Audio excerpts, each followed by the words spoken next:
Hi, this is Phil Borders from Hendricks Therapy, and today we're going to talk about anger. As you recall from our last discussion, anger or mad is one of the four basic emotions.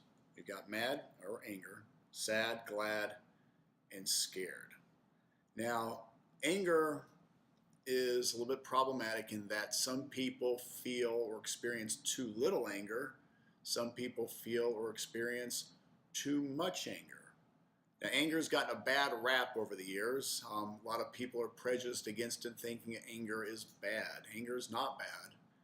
Anger serves a purpose. God gave us anger for a reason. God gave us anger to help protect ourselves.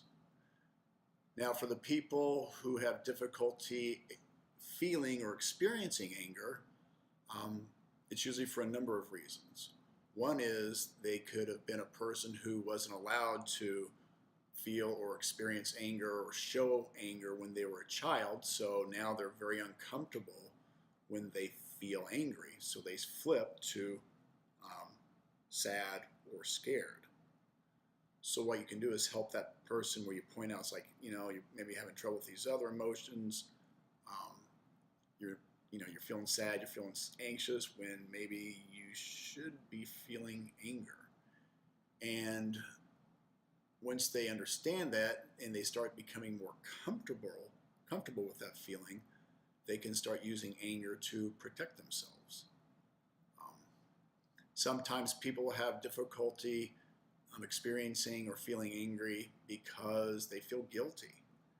And then if you recall our guilt lecture, guilt's not a feeling, it's a judgment, and you let them know for you to be guilty, it has to be on purpose, it has to be moral. Anger is an emotion, it's not a choice, it just is. That can start helping them make connections. Another reason why some people have difficulty experiencing or feeling anger is because they will bury it and bury it and bury it and then explode. Bury it, and then explode again, where they can only take so much and then they explode and they feel their anger is out of control. These are people who you tend to push, and they take until they just can't take it anymore.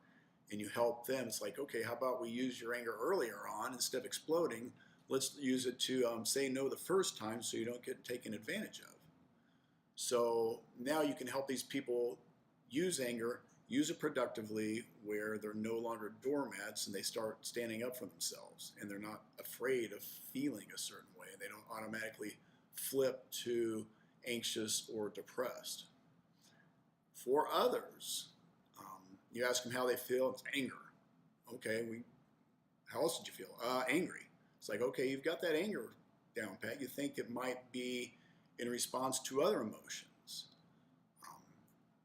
Because I think maybe your anger is counterproductive. Yeah, you don't get hurt very often, but if you notice you keep getting fired from your jobs and you have trouble holding a relationship down, you don't have a whole lot of friends, maybe your anger is keeping you from getting hurt, but it's also keeping you from feeling loved and keeping you from being successful.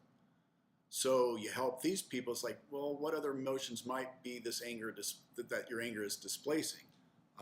Maybe it's fear, maybe it's sadness, maybe it's shame.